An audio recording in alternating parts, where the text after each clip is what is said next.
Hello friends, welcome to smart classes. आज का topic होने जा रहा है हमारा शैक्षणिक विश्लेषण के अर्थ और चरणों का विस्तार से व्याख्या करें।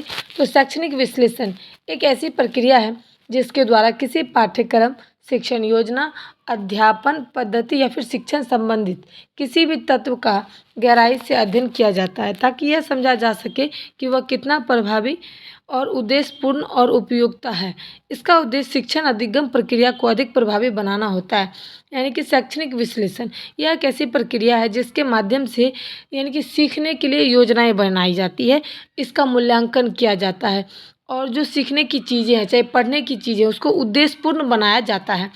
शैक्षणिक विश्लेषण का अर्थ इसमें भी सेम ही चीज़ है, जैसे कि मैंने आपको बताया भी, पाठ्यक्रम, पाठ्य योजना, शिक्षण सामग्री, मूल्यांकन आदि को वैज्ञानिक तौर से यानी कि जैसे सामाजिक विज्ञान के तौर से एक उद्देश्यपूर्ण सुनिश्चित किया जाना चाहिए। यानी कि उसका एक उद्देश्य होना चाहिए सीखने के लिए, उसको परिभाषित करने के लिए एक उद्देश्य होना चाहिए, उसका एक प्रभाव होना चाहिए, मूल्यांकन होना चाहिए। यानी कोई भी चीज़ सीख रहे हो तो उसका भी मूल्यांकन होना चाहिए कि बच्चे क्या सीख रहे हैं, कितना सीख रहे हैं, विशेष तौर से कितना सीख रहे हैं। तो ये सारी चीज़ों को स्पष्ट रूप से सीखने के लिए मूल्यांकन की ज़रूरत पड़ती है। कोई ना कोई उद्देश्य होना चाहिए या फिर पाठ्यक्रम बनाना चाहिए, पाठ्य योजना बनाना चाहिए। तो सेम ही चीज़ शैक्षणिक विश्लेषण का अर्थ में भी बताया गया है। अब देखेंगे इसके चरण कौन कौन से।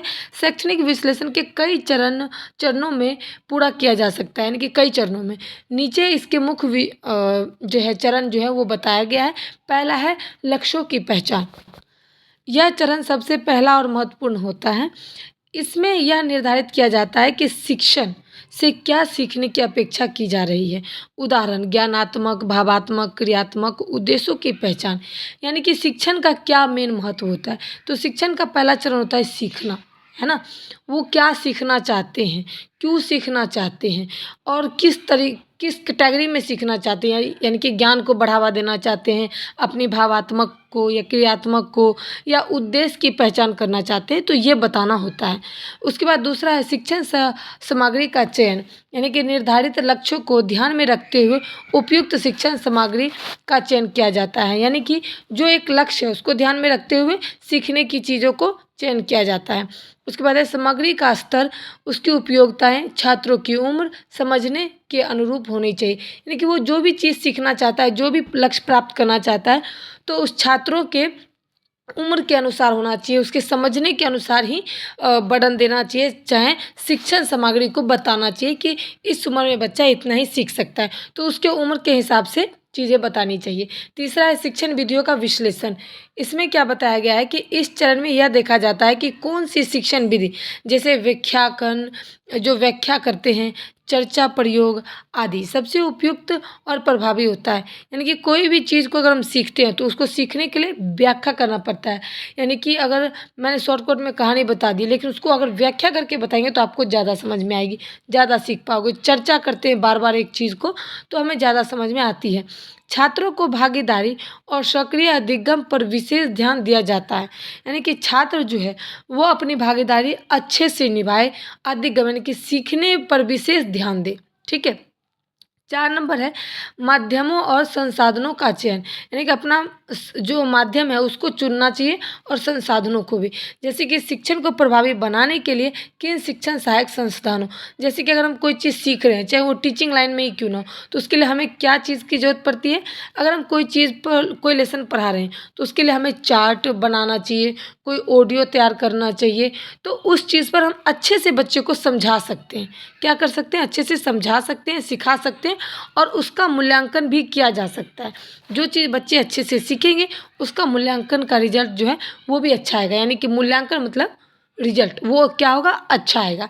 अब हम देखेंगे 5 नंबर मूल्यांकन प्रक्रिया का विश्लेषण। इसमें क्या होता है, यह चरण यह तय करता है कि छात्रों के अधिगम की जांच कैसे की जाएगी। मूल्यांकन प्रक्रिया क्या कहती है कि जो भी बच्चा सीखता है उसकी जांच कैसे हो पाएगी।